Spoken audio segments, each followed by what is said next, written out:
The Channel M football debate show, and ahead of the Carling semi-final first leg at Eastlands on Wednesday, I'm joined round the table. Andy Hinchcliffe, formerly Manchester City in England, the City reporter at BBC Radio Manchester Ian Cheeseman, Arthur Albiston, Manchester United and Scotland, and the Manchester United reporter at BBC Radio Manchester, Steve Wyeth. And a question for you, Andy Hinchcliffe. This is from Dave in Staley Bridge. He says, Andy, how impressed have you been with Craig Bellamy this season? He's been absolutely outstanding, Jimmy. I think every City fan was probably maybe a bit surprised when we went out and paid the money we did for him, because in the past with the clubs he's been at, the problems that he's had, we weren't sure what kind of player we were getting. But he's had injury problems as well, knee problems, which we all know about. But the one thing he brings to City's team, apart from the goals, is pace. City really, apart from maybe Martin Petrov, who's come in recently, they struggle really for pure pace, direct running, good movement. And that's what Craig Bellamy brings to the team. And he's a confident lad, and it looks like he wants to play for Mancini. There's problems when Mark left, whether Craig was really going to stick it out. But we've seen his performances have been superb under Mancini. And he's one player, probably the first player now that Mancini will put on his team sheet, because he brings that pace to the team that we've not really got in any other department. Right, now, people are about to say, Arthur, he's going to say nice things about Craig Bellamy because he's a blue. As a red and a left-back of some esteem yourself, how would you fancy Craig Bellamy or facing Craig Bellamy? Well, I think his attitude is infectious. It can rub off on some of the other players, especially the form players who might not understand what it's like playing a derby game, but certainly he's a busy little so-and-so, he's a niggly little whatever, and he's the sort of player that you can't rest, because when you get the ball, and Andy will tell you one thing, first and foremost as a defender, you've got to defend. But playing it, when Andy was at City and I was at United, you did get a lot of the ball, you were dominating games, so you like to come out with it. But he's the sort of player who's there to stop you right away, and you think, God almighty, I wish he'd go over the other side of the pitch or something like that. But certainly, he's weighed in with some important goals for City this season as well. And I know he was quite close to Mark Hughes, obviously being Welsh, but he's big enough to get on with his football now, and he's doing the business for Mancini. I think he can be a very important player for City this season.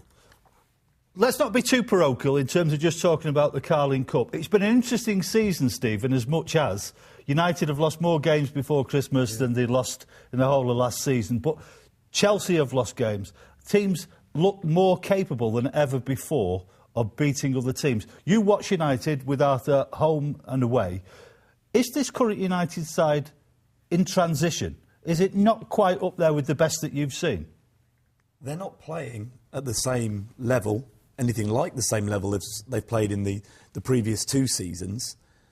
And if maybe Chelsea and Arsenal and to a lesser extent Liverpool had been able to capitalise, United would already be out of the title race. It tells you something, doesn't it, that United can be playing poorly. We can be talking about a disappointing defeat by Leeds in the FA Cup.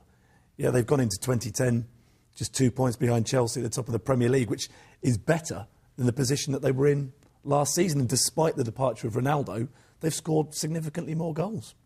Well, Ronaldo was always going to leave a big hole, Arthur, but me and you have watched United together since the mid-90s. From and I don't watch them as often as you do, they don't look to me to quite be up there with, say, the 1999 side or the 94 side. No, I think that they were special sides, and I think this season we've lost Ronaldo, we've lost Tevez, obviously he's gone to City. The goals that they scored, they've got to be replaced. Rooney stepped up to the plate, he's been outstanding, although I think he'd be the first to admit it wasn't one of his better games against Leeds, but he's been great all season. And we've had Valencia come in and Berbatov come in, and Valencia's improved as each month's gone on. Berbatov's still got to hit the heights, especially with the goals return. And hopefully, if he can give us a good goals return the second half of the season, we've got a great chance to win the league. As Steve said, we've not hit a period in the season where you say we played great for that month or this month, but inevitably we always seem to be able to time it right. And hopefully, if we can hit form sort of March and April, that's when you've got to hit form anyway, because you're playing big matches. But at the moment, we're in an ideal position. We've got ourselves, obviously, knocked out the FA Cup wasn't ideal, but we've got ourselves in the Carling Cup semi-final. The Champions League we can forget about for 6 weeks.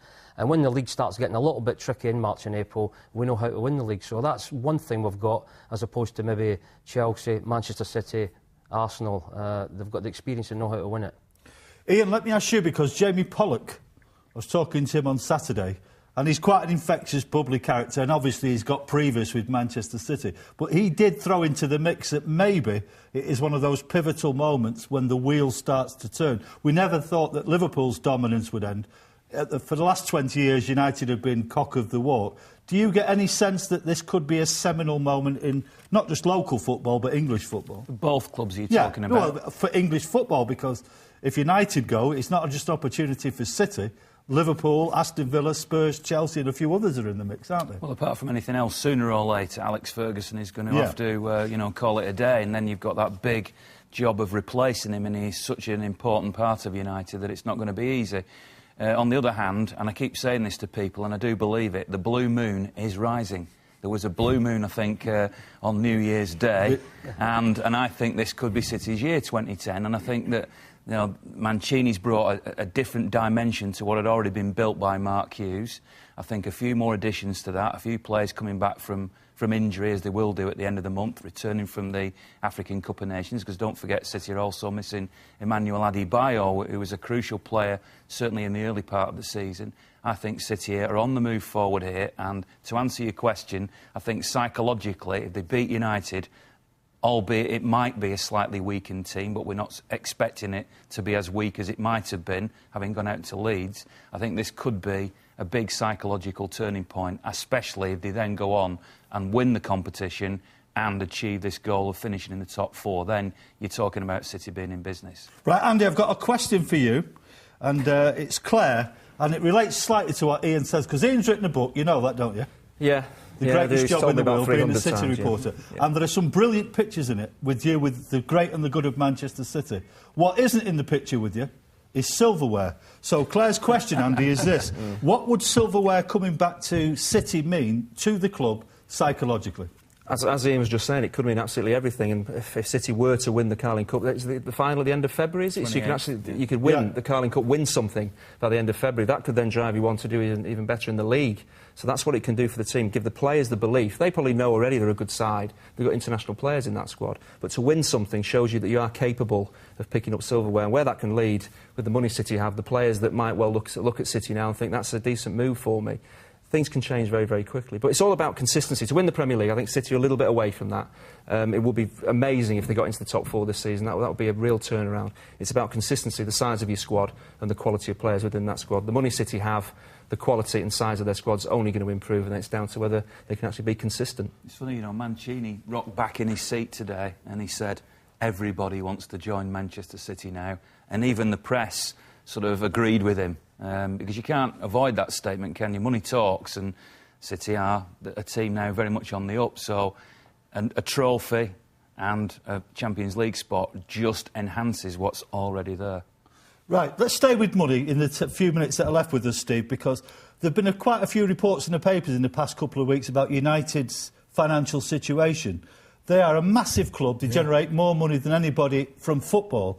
But because of their financial setup, a lot of the papers are suggesting that United are not in a position at the moment to go out and throw money at the challenge being posed by your Chelsea and by Manchester City. I think Chelsea are trying to keep things in-house a little bit more now, aren't they? They're not splashing the cash in the ways that they were initially when Roman Abramovich came in. No, Manchester United have not got the ready cash to compete in the transfer market with Manchester City. What they have still got and what they need to utilise is obviously the attraction of being Manchester United. And they will, at some point, maybe in January, maybe in the summer, go out and spend some money. That is evident to anybody who has watched Manchester United this season compared to the Manchester United of the previous couple of seasons. There's some of that Cristiano Ronaldo money is going to have to be spent on players rather than just on financing the debt, however much of a millstone round the neck of the club that is. And it is a £650 million worth of millstone at the moment. And it's going to get worse before it gets better in terms of financing that debt. Now, Arthur, apart from me, you are the elder statesman, so these gloomy prognoses of Manchester United, are you unduly worried? I'm not, Jim, because, as I said before, we've got ourselves in a good position this season. The players and the manager and his staff know how to win things in the latter stages of the season. We've got the Champions League to look forward to. it's very, very hard to win trophies, and we just touched on City winning their first one. If they were to win that, that would give everybody a boost in confidence. And it was the same when United got their first league championship in the early 90s after not being able to win it for 20-odd years. So I'm not unduly worried, because we've got to put faith in the manager and his coaching staff, and put faith in the players as well. They know how to win things, and they know how you've got to just churn out results, even if you're not playing particularly well. Right, we've got 30 seconds, so I need a brief prediction from you across the board. Steve? I think you'll see United bounce back at Eastlands, get a competitive result, and they'll win the tie over 2 legs. Arthur? We'll get a positive performance after the reaction to the Leeds game, and we'll get a positive result out of that, and I can see us going through. The blue moon is rising. City will prevail. City will get to the final and win the Carling Cup. Many thanks to Andy Hinchcliffe, Ian Cheeseman, Steve Wyeth and Arthur Albiston. Hope you've enjoyed your stay with us. See you next time. Football Debate Show.